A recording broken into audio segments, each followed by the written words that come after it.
गोविन्दाय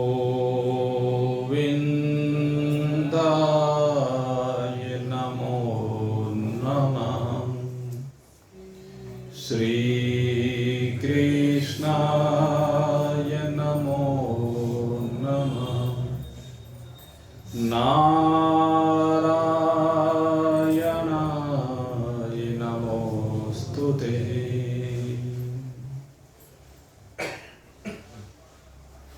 परमात्मा प्रेमामृत पान करने के लिए नित्य है निरंतर भगवत शरणागति को प्राप्त जिज्ञासु वृत्त। परमात्मा की असीम महान महती दयाद्र करुणाद्र कृपा की परिणाम स्वरूप ये दिव्य तन हमें प्राप्त हुआ है और इस दिव्य तन को प्राप्त करके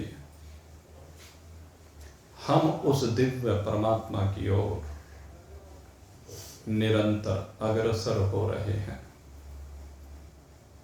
ये हमारे सौभाग्य का प्रतीक है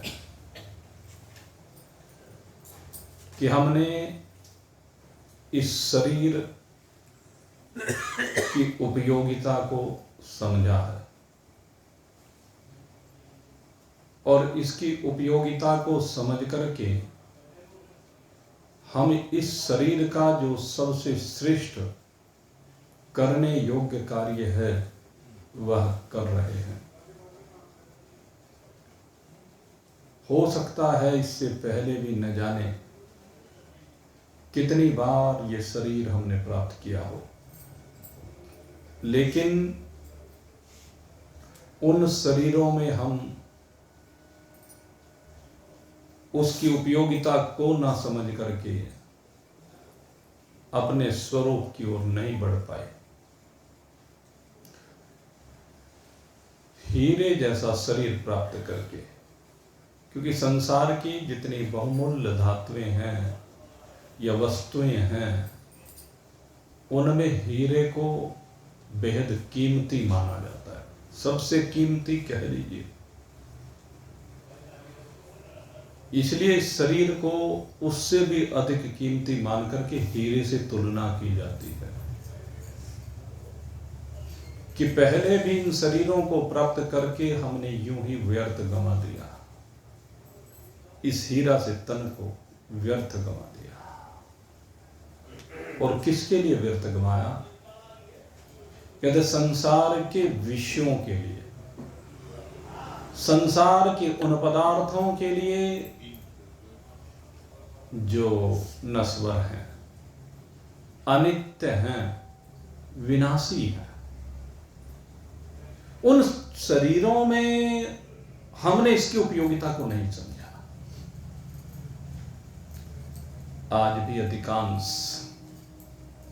मनुष्य के शरीर को तो प्राप्त कर रहे हैं, लेकिन मनुष्य के शरीर को प्राप्त करने के बाद भी पशुवत ही जीवन जी रहे हैं, जिससे उनकी आगे की यात्राएं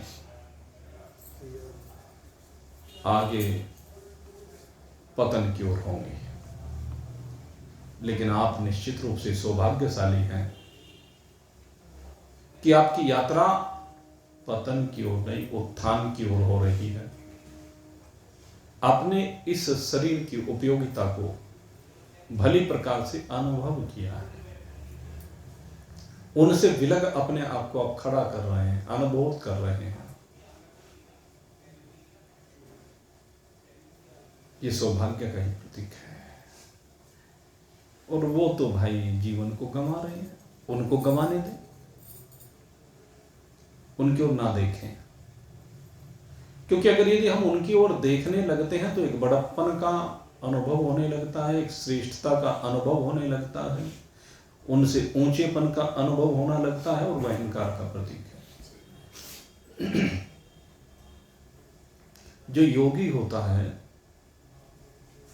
एक बालक आया एक जिज्ञासु आया, कह लीजिए साधक आया आज मेरे पास, और उसने एक बहुत अच्छी बात मेरे सामने रखी, बहुत अच्छी लगी, इसलिए आपको बताना चाहता हूँ। एक बालक भी कभी कभी अच्छी बात रख देता है, और वो तो जिज्ञासु आया तो कुछ जानने के लिए था, लेकिन जो उसने घटना बताई उसमें एक दिव्यता छिपी हुई थी।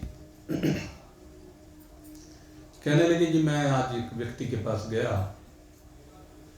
और वो व्यक्ति क्या कर रहा था, कहीं से एक पतंग उड़ाने वाला कोई रहा होगा, और वो पतंग कटी, और पतंग जो है वो नीचे गिरी, सही सलामत पतंग थी। तो उस व्यक्ति ने उठा करके उस पतंग को अपनी दुकान के एक तरफ रख दिया संभाल के। तो कहने लगा, मैंने पूछा भाई ये जो पतंग है तुमने इधर रख दी उठा करके,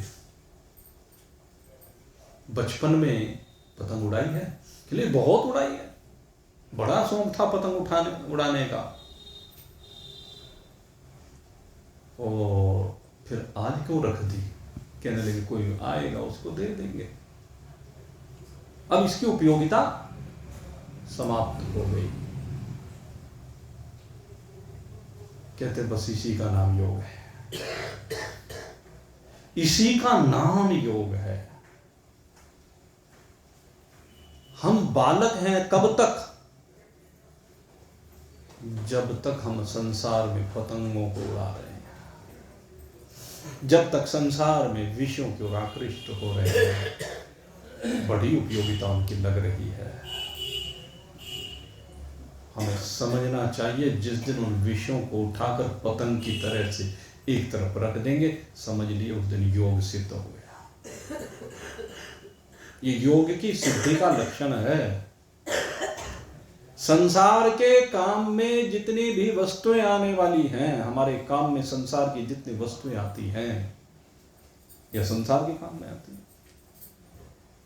जिस दिन एक साधक उनको उठा करके एक और रख देता है, उनमें कोई आसक्ति नहीं रखता है, उनका संग्रह नहीं करता है, समझ लेना कि योग सिद्ध हो गया। ये है चीज, ये है वास्तविकता। और ये कौन समझ सकता है? जो लगा हुआ है। जो लगा ही नहीं वो क्या जाने? वो तो इस शरीर को गंवा रहा है, यूं ही बातों में गंवा रहा है, यूं ही भोगों में गंवा रहा है, यूं ही संसार में इधर से उधर खाम खा सारा दिन अपना यूं खराब करता फिरता है। दिन भोगों में, रात सोने में गंवा देता। महान पुरुष उनको सचेत करते हैं।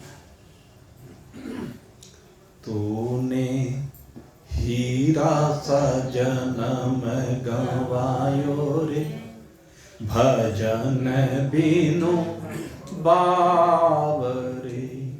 तूने हीरा सा जन्म गंवायो रे, भजन बिनु बावरे। अरे भजन के बिना तूने हीरा सा जन्म गंवा दिया है। तू संसार में इधर उधर भागा फिर रहा है। ना तू आया संत शरण में, ना कभी हरि गुण गाया।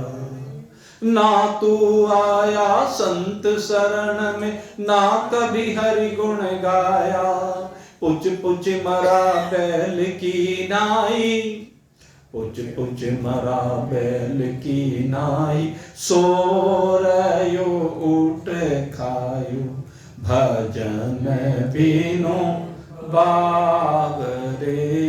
तूने हीरा सा जन्म गंवायो रे, भजन बिनु बावरे। तूने हीरा सा जन्म गंवायो रे। ये दुनिया, ये संसार, ये जग क्या है? ये संसार हाट बनिए की बढ़िया। लाला जी व्यापारी कहते हैं सारा संसार उसकी हाट के समान है। हाट माने दुकान के समान है। और लाले दुकान पे जाते हैं तो क्या करते हैं, दुकान पे सामान रखा होता है, उसे बेचने का प्रयास करते हैं, जितने का लाए उससे अधिक का बेच करके बचाने का प्रयास करते हैं, अपनी पूंजी को बढ़ाते हैं। ये संसार हाट बनिए कि सब जग सौदे आयो। ये संसार हाट बनिए कि सब जग सौदे आयो।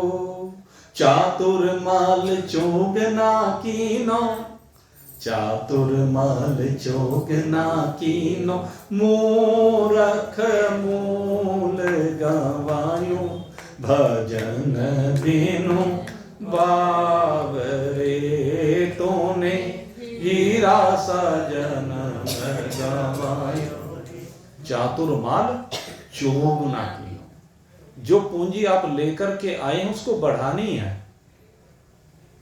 जो चतुर व्यापारी होता है वो उस माल को बढ़ाता चला जाता है, अपनी पूंजी को बढ़ाता चला जाता है, क्योंकि उसे पता है आज जिस पथ पर तू बढ़ा है आगे तुझे पूंजी की बहुत आवश्यकता पड़ेगी। ये साधना की पूंजी तेरे को बढ़ानी पड़ेगी, ये वैराग्य की पूंजी तेरे को बढ़ानी पड़ेगी। कल वैराग्य के बारे में आपको बताया था। जीवन में वैराग्य को समाहित करना पड़ेगा, भोगों का जो आकर्षण है उसकी ओर से मन को हटाना पड़ेगा।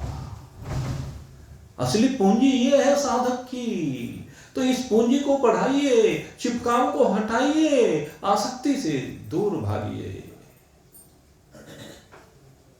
और नहीं तो संसार तो भाई खींचता रहेगा, संसार तो पुकारता रहेगा, बुलाता रहेगा, प्रलोभन देता रहेगा, और आप लोभी बन करके बस संसार में फंसे रहोगे।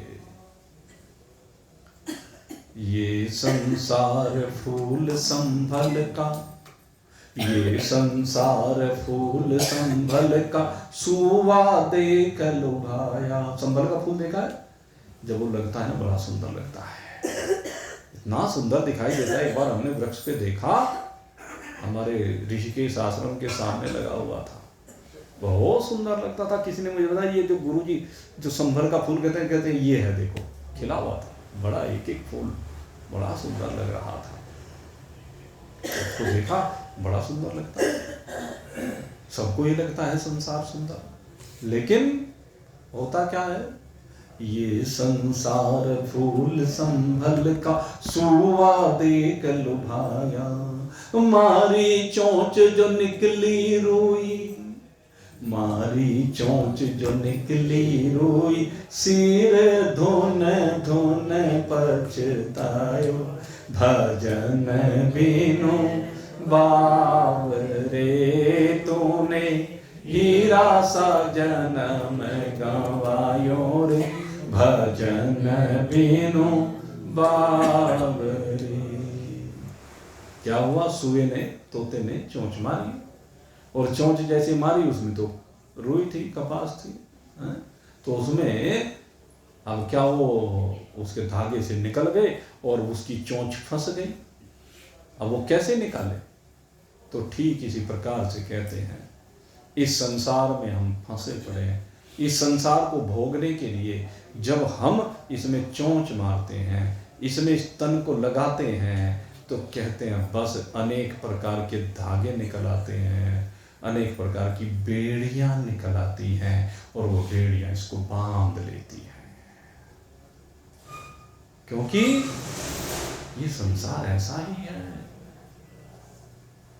ये संसार से अगर बाहर निकलना है तो आसक्ति का त्याग करना पड़ेगा।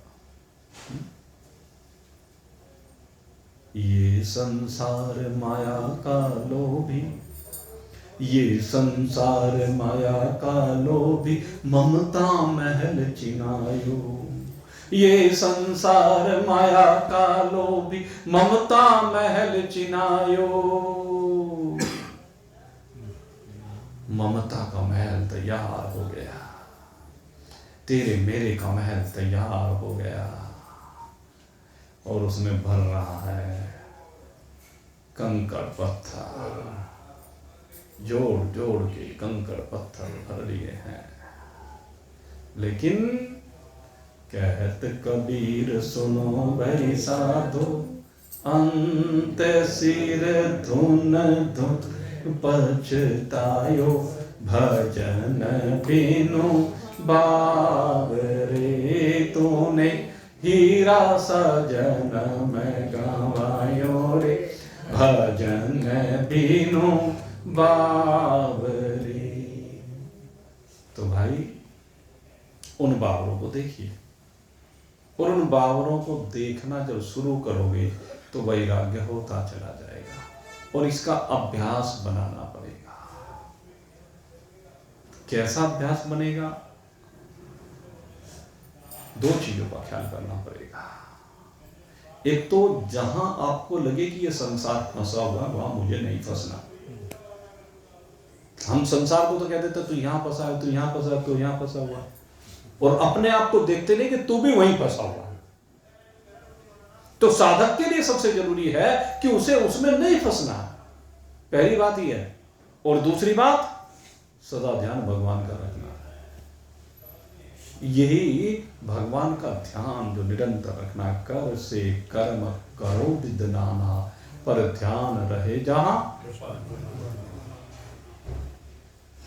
शरीर से अनेकानेक प्रकार के कर्म होते हैं, करने नहीं होते हैं, ये ध्यान रखना। नसंग शस्त्रेण दृढ़ेन छित्त्वा, कर्मों को असंगता का शस्त्र लेकर के काटना है, इसलिए कह रहा हूं होते हैं, करने नहीं। कर्ता अज्ञानी है, होते ज्ञानी से, और ज्ञानी सदा ही उनमें निर्लिप्त रहता, असंग रहता, अछूत है उसके लिए, उनसे परे रहता। लेकिन ध्यान सदा परमात्मा में रहता है, उसका ध्यान तो सदा अपने स्वरूप में रहता है, उस सच्चिदानंद स्वरूपता में रहता, उस भगवान में रहता, उसका ध्यान और कहीं नहीं जाता। तो निरंतर ध्यान का अभ्यास बनाना। अर्जुन ने जब पूछा इस चंचल मन की स्थिति के कारण से मैं नहीं देख पा रहा हूं कि ये मन टिक जाए परमात्मा, तो भगवान ने उपाय बताया। अभ्यासेन तो कौन्ते वैराग्येन च गृह्यते। सबसे पहले अभ्यासेन तो कौन्ते, कहते बार बार अभ्यास करना, क्योंकि करत करत अभ्यास के जड़मति हो ये सुजान। आज मन वश में नहीं आया, कोई बात नहीं, तुम चिंतन करो। एक दिन आप बैठे, एक दिन आपने सोचा कि आज मुझे मन को भगवान में लगाना है, ठीक है। आप यहां से जैसे मान लीजिए जाते हैं, जगन्नाथपुरी जी गए अभी पीछे हमारे साथ, सब हम लोग गए जगन्नाथपुरी। तो जगन्नाथपुरी जो गए, वहां पर जगन्नाथ जी का ध्यान कितनी बार आया? आया कि नहीं आया? जो लोग वहां जगन्नाथ जी गए, उनको जगन्नाथ जी का ध्यान आया कि नहीं आया? चाहे कितने भी समय आया, किसी को 1 मिनट आया, किसी को 10 मिनट आया, किसी को घंटों आया, कोई सारे दिन उसका ध्यान करता रहा। क्योंकि भांत भांत के प्राणी हैं, भांत भांत की उनकी क्रियाएं हैं। कुछ घूमने गए और कुछ भगवान को पाने गए। सबकी अपनी अपनी भावना थी, और अपनी अपनी भावना के अनुसार उन्होंने जगन्नाथ जी से अपना चित्त को लगाया। तो अलग अलग कैटेगरी के जो हैं, तो उनका लगाना है कुछ समय के लिए ध्यान। तो रोज अपना अभ्यास बनाइए।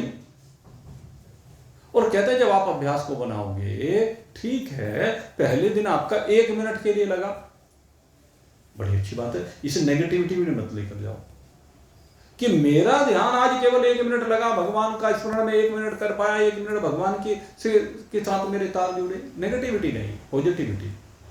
अरे आज से पहले तो 1 मिनट भी नहीं था, आज 1 मिनट तो हुआ, अब मैं कल को और प्रयास करूंगा। आज मैं 1 बार बैठा, कल को 2 बार बैठूंगा। जब मैं 2 बार बैठूंगा, 1 मिनट उस समय लगेगा, वो 1 मिनट उस समय भी लगेगा, चलो 2 मिनट तो होगा, दुगना हो गया। अभ्यास को बढ़ाने का तरीका है। करत करत अभ्यास के जड़मति हो सुजान, रस्सी आवत जावत है, सिल पर पड़े निशान। रस्सी कुएं के ऊपर रखी जाती थी उसकी बेड़ पर, और जब वो आती थी तो बड़े बड़े पत्थरों में ये गहरे गहरे छेद हो जाया करते थे। सबने देखा है पुराने लोग जो हैं। तो ऐसे ही कहते हैं। जैसे मैं इसमें एक उदाहरण आपको देता हूँ। बचपन में आप सब लोगों ने जिस समय साइकिल सीखी होगी, ध्यान है, सबने साइकिल सीखी सबने, क्योंकि हम सब लोग उसी परिवेश से निकल करके आए जहां पर हमारे वाहन की शुरुआत साइकिल से होती थी। आजकल तो बच्चों को छोटी छोटी साइकिल मिल जाती है बचपन से ही। उस समय किसके पास थी? किसी को नहीं मिलते थे उस समय। कोई एक आध की बात करेंगे वो अलग है, नहीं तो वो। और साइकिल भी कौन सी होती थी? बड़ी साइकिल होती थी, छोटी किसी पे नहीं होती थी। तो क्या करते थे पहले, साइकिल को लेकर के, केवल साइकिल को लेके चलने की प्रैक्टिस करते थे कि देखो भाई साइकिल मैं लेके चल भी सकता हूँ, पकड़ सकता हूँ इसे। इतना बड़ा हो गया क्या कि वो साइकिल को पकड़ के मैं चल सकूं। पहले उसकी प्रैक्टिस की। फिर कहने लगे उस पे जो पेंडल होता है एक साइड में, उस पे एक हाथ पैर मार करके प्रैक्टिस करके देखी कि जरा सा देखूं, 10 बार गिरा।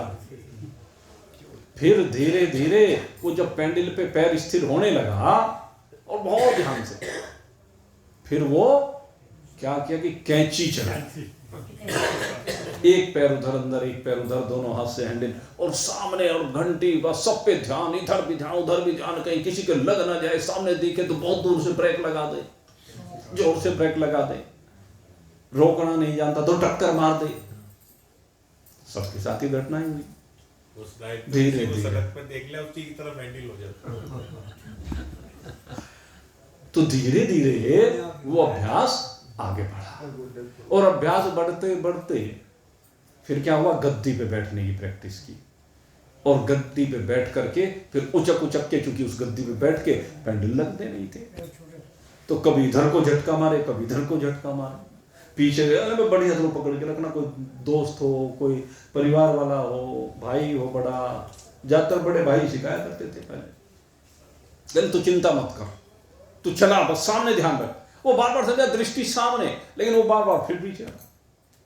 तो बार बार बार बार वो कहता, और फिर सामने दृष्टि रख। जब देखता कि हाँ कोई थोड़ा सा बैलेंस से बना है, भाई पीछे से वो जो कैरियर पकड़े हुए था उसको छोड़ देता। अब वो कहता रहा, अब देख छोड़ना मत, नहीं मैं नहीं छोड़ा, मैं तेरे साथ साथ हूं, कोई बात नहीं, घबरा मत। लेकिन वो छोड़ देता, और ऐसे ही धीरे धीरे साइकिल चलानी आ जाती। अब आप बताइए, जब साइकिल चलानी आ जाती, उसके बाद वो किसी को साथ में रखता क्या? उसके बाद वो बीच में झटके से ब्रेक मारता क्या? उसके बाद उसका हैंडल इधर उधर होता क्या? बहुत दृष्टि इधर उधर ऐसे घुमा के, फिर तो कभी इधर दृष्टि कभी इधर दृष्टि, एक हाथ छोड़ के चलते, दोनों हाथ भी छोड़ के चलाते, ऐसा अभ्यास। तो ये क्या है? ये अभ्यास का परिणाम है। जैसे एक माँ अपनी बेटी को जब रोटी बनाना सिखाती है, पहले छोटी मल्लो दे के सिखाती है, ऐसे ऐसे, और धीरे धीरे महीने 2 महीने में सीख जाती है। फिर उसे समझाने की आवश्यकता तो नहीं रहती। फिर उसकी रोटी गोल भी बनने लगती है, टेढ़ी मेढ़ी, कहीं से मोटी कहीं से पतली, वो नहीं बनती। अभ्यास के द्वारा हम जिस भी काम को करने लगे, जब बार बार एक काम को करते चले जाते तो उसका अभ्यास फिर ऐसा हो जाता है, पक जाता है, समय भी कम लगता है, जल्दी जल्दी हो जाता है और बढ़िया होता है अभ्यास होने पर। एक डॉक्टर जिस समय उसे पहला ऑपरेशन करना होता है, सबसे पहले 100 बार पहले देखता है, और फिर जब उसको करने के लिए कहते हैं, देखने के बाद भी घबरा जाता है, बड़ी मुश्किल से चाकू को चलाता है, और जब एक बार चला लिया हौसला खुला, अगली बार और बढ़िया, फिर और बढ़िया, और फिर तो आंख मीच के चला देता है। उसे पता है कहाँ किस किस तरह से क्या है, अभ्यास हो जाता है। तो सब चीजें जीवन में अभ्यास का बड़ा महत्व है। तो ये कहते हैं भगवान के ध्यान में भी अभ्यास का ही महत्व है। हमें अभ्यास बनाना पड़ेगा। जप का अभ्यास बने, संकीर्तन का अभ्यास बनाएं, नाम का अभ्यास बनाएं, ये माध्यम है सब। और एक अभ्यास आज इसमें बहुत सुंदर अभ्यास जो मैंने अन्यत्र कहीं नहीं देखा, मैंने न कहीं पढ़ा, एक बहुत सुंदर अभ्यास का तरीका महाराज जी ने बताया। और वो अभ्यास अगर यदि बनाया जाए, भगवान के ध्यान भी होता है और चित्त लंबे समय तक टिकता है। कहते हैं क्या अभ्यास बनाए कि मेरे सामने भगवान खड़े हुए हैं, सोच लेते हैं भगवान खड़े हैं जो भी स्वरूप। अब ये खड़े हुए सोच तो लिया, लेकिन फिर क्या होता है कि हम अपने मन को, आंखों को, चित्त को उसमें स्थिर नहीं रख पाते। एक बार को तो आ जाता है स्वरूप सामने, लेकिन वो टिक नहीं पाता। तो टिकाने का तरीका बताया बहुत बड़ा। कहने लगे आप नीचे से शुरू करो, भगवान के वामांग से शुरू करो, पहले भगवान के बाएं अंग से शुरू करो। और क्या करें, कहने सबसे पहले भगवान के पैरों की उंगलियों को देखो। और क्या करो, कहने भगवान की पैरों की उंगलियों में, पांचों उंगलियों पर राम नाम अंकित करो। क्या करना है, मन से सुंदर सुंदर, जैसे पहले बचपन में शिक्षक अभ्यास कराया करते थे, बार बार नकल करवाते थे, कलम हुआ करती थी, उससे लिखा करते थे, तो ऐसे लिखते थे कि आज की प्रिंटिंग भी फेल है। आज भी हमने कुछ संग्रहालयों में देखा, पुरानी पुस्तकें हस्तलिखित लिखी हुई रखी हुई है, और अगर यदि आप देखेंगे तो उसमें स्याही में सोना मिलाया जाता था। आपने पढ़ा होगा कि नहीं, स्वर्ण अक्षरों में, सुना होगा ना ये बात कि स्वर्ण अक्षरों में। तो स्वर्ण अक्षरों का मतलब यही था, उस स्याही में सोना मिलाया जाता था, मैंने देखा। तो स्याही में सोना मिला करके कलम से जब लिखते थे तो वो सुनहरी लिखाई इतनी सुंदर लगती है। जयपुर में सिटी पैलेस में रखी हुई है, दिल्ली में एक म्यूजियम है बहुत बड़ा, मैंने उसका नाम तो ध्यान नहीं रहा, लेकिन बीच में है, कनॉट प्लेस के आसपास को। हाँ, उसमें देखा। एक बार मैं, दिमाग से निकल गया, चलो यहाँ भी मतलब गया मैं, और वहां पर मैंने, अब ये तो ध्यान नहीं कहाँ, लेकिन गोस्वामी जी की लिखी हुई हस्तलिखित रामचरितमानस भी देखी।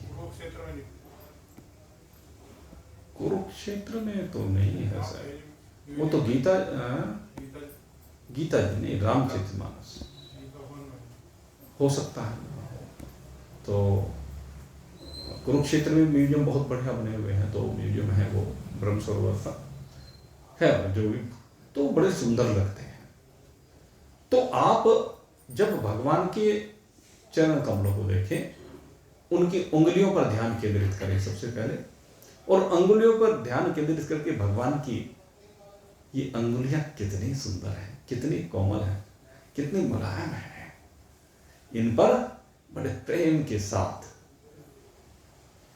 बस जैसे पुष्पों से राम का नाम लिखा जाता है, ऐसे भगवान की जरा स्वरूप को विराट कर लीजिए थोड़ा सा, और विराट करके उंगली ऐसी बना लीजिए कि जैसे हमने उस पर पुष्प से, पुष्प की मालाओं से राम नाम लिख दिया हो। जैसे हमने 22 जनवरी को जो प्रोग्राम किया था, उसमें हमने फूलों से राम का नाम लिखा था। तो इस तरह से आप एक एक उंगली पर, पांचों उंगली पर 5 बार राम लिखें। सबसे पहले आपको उंगलियों पे 5 नाम लिखने हैं। अब इसके बाद कहते हैं उंगलियों के ऊपर का जो भाग है, उंगली के ऊपर, ये जैसे हाथ में पंजा होता है, ये कह लीजिए ऊपर का ये हिस्सा, पृष्ठ भाग, पैरों के ऊपर का। कहते हैं अब इस पर 3 सीधी लाइनें, सुनहरी सुनहरी 3 लाइन, और तीनों में अंकित कीजिए राम राम राम। कहते हैं इस ऊपर के भाग पर 3 बार राम लिखिए। फिर कहते हैं जहां से पिंडी आरंभ, ये जो हमारी जैसे गांठें हैं ना, यहाँ से ऊपर का जो हिस्सा, तो कहते हैं एक तो इनके ऊपर का हिस्सा है और एक ये पिंडलियां हैं। कहते हैं जो दोनों तरफ ये गांठें हैं, इसमें ऐसे गोलाकार राम बनाइए। कहते हैं ये भगवान के दोनों पिंडलियों में। और उसके बाद कहते हैं इसके मध्य में का जो दोनों पिंडलियों के मध्य का ऊपर का भाग है, वहां पर 3 बार सीधी रेखा में राम लिखिए। तो ऐसे कहते हैं राम लिख दीजिए। इन गांठों में एक तरह से कड़े बना दीजिए, जैसे कड़ा होता है ना, कहते हैं इस तरह से राम नाम के कड़े पहना दीजिए। और फिर कहते हैं घुटने के नीचे की ओर आइए, घुटने के ऊपर की ओर आइए, और कहते हैं कि यहां पर गोलाकार राम का नाम लिखिए, गोलाकार बिल्कुल। फिर उससे ऊपर जंघा की ओर बढ़िए, कि यहां भी 3 नाम लिख दीजिए, 3 लाइनें ये बना के चलनी है। ऐसे करते करते कहते हैं उसके बाद आप जो है भगवान के करधनी पर आइए, यहां पर लिखिए 3 नाम। फिर पसलियों पर आइए, फिर कंधों पर आइए, फिर बाजू पर आइए, कोहनियों पर आइए, सारा जगह एक एक करके राम राम राम लिखते चले जाएं। और फिर कंठ में आ जाइए, गले में। कहते हैं गले में राम नाम का हार पहना दीजिए भगवान के। भगवान के गले में हार पहनाइए, आधा हार इधर, आधा हार इधर, हार बन गया। जैसे हार बना दिया जाता है ना, तो राम नाम का ये हार उनको पहना दीजिए। उसके बाद कहते हैं कानों में भगवान को कुंडल पहनाए जाते हैं। आप राम नाम की कुंडल पहनाइए भगवान को, मकराकार आकृति के। तो इस प्रकार से फिर मस्तक पर ले आइए। मस्तक पर भगवान के मुकुट विराजमान होता है। कहते तो मुकुट पर 6 बार राम का नाम अंकित कर दीजिए। और कहते हैं ऐसे ही एक एक करके आप लिखते जाइए। पहले बाएं अंगों में लिखें, फिर दाहिने अंगों में लिखें, और इस तरह से 54 नाम एक तरफ और 54 नाम दूसरी तरफ, कुल मिलाकर के 108 नामों की माला बना दीजिए। और कहते हैं कि ऐसे करने में कितना समय लगेगा? लगेगा कुछ समय। तो जितना समय लगेगा उतने समय में आपका मन भगवान में चिपका रहेगा, भगवान आपकी नजरों से ओझल नहीं हो सकते। विधि है, महान पुरुषों ने ये उपाय तो बताए, साधन बताए। और कहते हैं ऐसा 10 बार कीजिए। यह अभ्यास दिन में 10 बार कीजिए, तो मन को पक्का करने का तरीका है, मन को लगाने का तरीका है। अब जिसको राम नाम प्यारा लगता है राम लिख लीजिए, कृष्ण लगता है कृष्ण लिख दीजिए, नारायण लगता है नारायण लिख दीजिए, शिव लगता है शिव लिख दीजिए, हनुमत लगता है हनुमत लिख दीजिए, जिसको जो भी अच्छा लगे, लेकिन लिख दीजिए। और दूसरी बात, आप सारे नाम छोड़ो, अपना नाम लिख दो। भगवान के ऊपर अपना नाम लिखने का अभ्यास बनाइए। भगवान के हृदय पर ध्यान कीजिए, और भगवान के हृदय का ध्यान करते हुए कि न भगवान के हृदय के चारों ओर कमल का पत्र बनाइए, एक कमल पुष्प, अष्ट कमल दल, और उस पर अपना नाम अंकित कीजिए। और भावना कीजिए कि भगवान मेरे नाम को अपने हृदय में ले लें, भगवान मेरे नाम के साथ मुझे अपने हृदय में स्थान दे लें, भगवान का मेरे प्रति निरंतर प्रेम बढ़ता जा रहा है। आप इस प्रकार से भगवान के प्रेम में डूबते जाइए। आप नहीं प्रेम कर रहे, भगवान प्रेम कर। यहां पर यह भी भावना कि भगवान आपसे प्रेम कर रहे हैं। जैसे प्रहलाद को गोद में बैठाया है, ध्रुव को गोद में बैठाया है भगवान ने, और गोद में बैठ करके प्रेम करते हैं। तो जरा इन लीलाओं में डूबिए। इन लीलाओं में जब आप डूबेंगे, बैठेंगे भगवान की गोद में, ये भावना का खेल है। आप भावना कीजिए मैं प्रहलाद हूं, भगवान ने हिरण्यकशिपु का संहार किया और उठा करके मुझे गोद में बैठा लिया। भगवान मुझे प्रेम कर रहे हैं, मेरे मस्तक को चूम रहे हैं, मेरे मस्तक को चूमते हुए मेरे सिर पर अपना वरदहस्त रख रहे हैं, बड़े कोमल कोमल अपने हाथ मेरे सिर पर फहरा रहे हैं और मुझे ऐसी सुखद अनुभूति हो रही है, एक चैतन्यता का प्रवाह मेरे अंदर हो रहा है। भगवान के कर कमलों के माध्यम से एक दिव्य चेतना आ रही है और वो चेतना मुझे रोमांचित कर रही है, मेरे शरीर में एक ऊर्जा का ऐसा दिव्य संचार कर रही है कि बस मेरे सामने भगवान का वो चतुर्भुजी अलौकिक स्वरूप आ रहा है। मैं भगवान की बारंबार प्रशंसा कर रहा हूँ, हे प्रभु तूने मेरे ऊपर कितनी कृपा की है, मुझे कैसा सौभाग्य प्रदान किया है, आज तूने अपना बेटा बना करके मुझे अपनी गोद प्रदान की है, हे प्रभु आपको कोटि से नमन है। तो भावना, ये अभ्यास, और ऐसा अभ्यास एक बार नहीं 10 बार बनाइए। और आपको अगर एक लीला में बोरियत महसूस होने लगे, क्योंकि सबका अपना अपना ये होता है कि भाई जब किसी चीज को हम बार बार एक ही चीज को करते हैं तो मन ये लगता है तो वैसा ही बस वो आनंद कम हो गया। तो फिर आनंद को बढ़ाने का तरीका क्या है? कहते हैं फिर आप उस आनंद को बढ़ाने के लिए दूसरे स्वरूप में चले जाइए। प्रहलाद से ध्रुव की तरफ चले जाइए, ध्रुव से सबरी की तरफ चले जाइए, सबरी से केवट की ओर चले जाइए। ऐसे एक एक करके अपने भाव को बढ़ाते जाइए और सबके साथ अपने हृदय के तार जोड़ते जाइए। जैसे जैसे आप अपने हृदय के तारों को जोड़ेंगे वैसे वैसे आपका प्रेम बढ़ता जाएगा और वैसे वैसे ध्यान का समय बढ़ता। हमें क्या करना है? अभ्यास अभ्यास का समय बढ़ाना है, बारंबार ध्यान का समय बढ़ाना है, बार बार परमात्मा में जो चित्त हमें लगाना है ना, वो एक बार नहीं बार बार, दिन में एक बार बैठने का अभ्यास नहीं, अनेक बार बैठने का अभ्यास बनाइए। और जब अनेक बार बैठने का अभ्यास बनाने लगेंगे फिर एक स्थिति ऐसी आएगी, तस्मात् सर्वेषु कालेषु, भगवान ने जो कहा है ना कि तू हर काल में, तस्मात् सर्वेषु कालेषु, कि तू हर काल में मामनो स्मरः, मेरा स्मरण कर।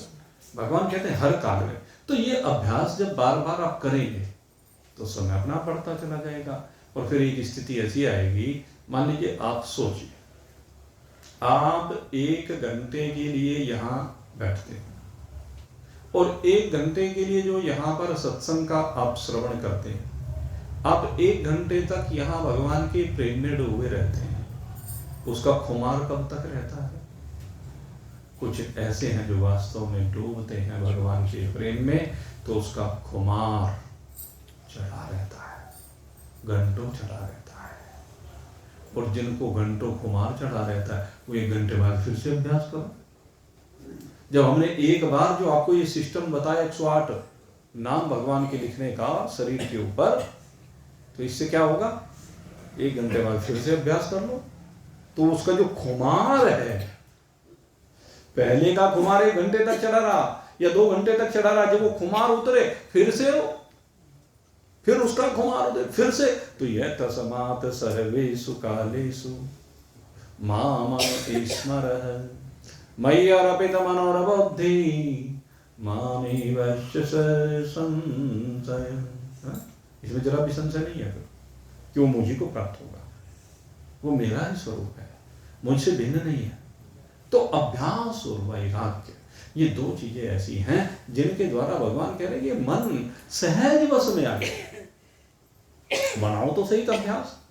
अरे जब सांसारिक चीजों का आप अभ्यास बनाते हैं तो अभ्यास से वो सब चीजें आपकी समझ में आ जाती है, वो सब काम आपकी समझ में आ जाते हैं, वो अपने आप होने लगते हैं, करने के बजाय भी अपने आप ही होने लगते हैं। जैसे कामिनी कुएं पर से जल भर कर के लाई, जैसे कामिनी कुएं पर से जल भर कर के लाए, सखियन संग वो बतलात चलत है, सखियन संग वो बतलात चलत है, पर ध्यान गगर पर जाए, ऐसे मन को लगाए जो मन के लगाए हरि पाई। जैसे स्त्रियां कुएं पर जल भरने के लिए जाती हैं, सब सखियां एकत्रित होकर के जाती हैं अड़ोसन पड़ोसन, और जब वहां से जल भर करके लाती हैं, एक के ऊपर एक अनेक मटकियां होती हैं, उनका भार भी होता है, लेकिन जब उनका अभ्यास हो जाता है तो कई कई मटकियां एक के ऊपर एक रख करके वो चलती रहती हैं, आपस में बात करती रहती हैं, गीत गाती रहती हैं, तेरी मेरी परिवार की जो समस्या है उनकी बात करती रहती हैं, या भगवान का गुणानुवाद गाती चलती रहती हैं। तो उससे उनको ना तो भार का पता चलता, लेकिन बैलेंस। ये नहीं कि मटकी जरा भी इधर से उधर हो जाए, उनका ध्यान मटकी में रहता है। ऐसे ही कहते हैं संसार में आपका ध्यान हर काम के करते हुए ध्यान मटकी रूपी परमात्मा में बना रहना चाहिए। जैसे नटवा चढ़त बांस पर, जैसे नटवा चढ़त बांस पर, ढोली ढोल बजाए, जैसे नटवा चढ़त बांस पर, ढोली ढोल बजाए, चारों ओर को देखे नटवा, चारों ओर को देखे नटवा, पर ध्यान बांस में लाए, ऐसे मन को लगाए जो मन के लगाए हरि पाए। पहले नटों के खेल हुआ करते थे, अब तो नहीं देखने में आते, लेकिन पहले बहुत आते थे। अब वो एक रस्सी बांधते थे, दो बांस इधर उधर गाड़ करके तिरछे, और उसके ऊपर चलते थे एक बांस लेकर के, और मटकियां भी सर पे रख लेते, दूर तरह तरह की कलाबाजियां करते, करतब दिखाते। सर्कसों में देखा जाता है, सर्कस में इस तरह के बहुत करतब दिखाए जाते हैं, लेकिन क्या है उनका तरीका क्या है? अब सर्कस में तो कहता कि कैसे तिरछे तिरछे बांस पर, वो तिरछे तार पर वो चलते हैं, आगे बढ़ते चले जाते हैं। पहले एक बढ़ता है, फिर दूसरा बढ़ता है, और वहीं रुक जाता है, फिर कहीं बढ़ जाते हैं। हाथ में झंडे लिए हुए होते हैं, और उस झंडे से वो वैसा बैलेंस बनाते, न इधर गिर सकते न इधर। तार पर थमे रहने के लिए उन्हें उस झंडे से, उस बांस से बैलेंस बनाना होता है। तो ठीक इसी प्रकार से हमें भी अपने जीवन की यात्रा में बैलेंस बना करके रखना है, कि चूंकि जब तक शरीर है तब तक शरीर से संसार की क्रियाएं तो होंगी ही।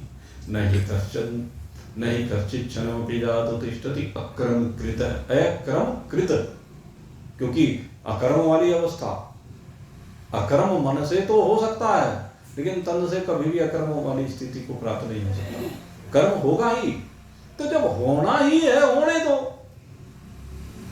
ध्यान सदा परमात्मा है, जितने भी कर्म हैं होने दो, लेकिन ध्यान सदा परमात्मा में रहना चाहिए, क्योंकि संसार का तो खेल चल रहा है भाई।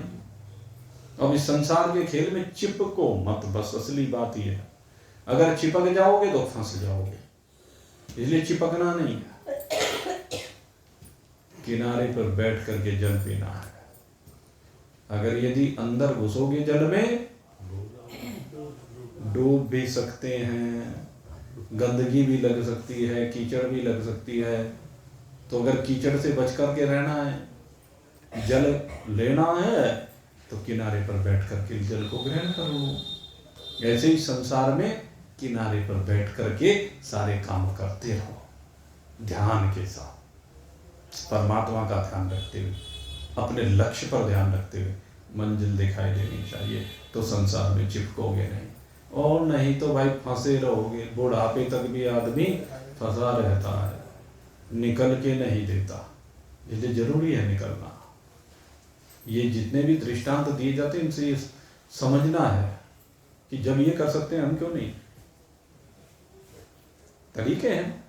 जैसे मणिधर मणि तज करके ओस चुगन को जाए, जैसे मणिधर मणि तज करके ओस चुगन को जाए, चारों ओर वह ओस चुगत है, चारों ओर वह ओस चुगत है, पर ध्यान मणि में लाए, ऐसे मन को लगाए, जो मन के लगाए हरि पाई।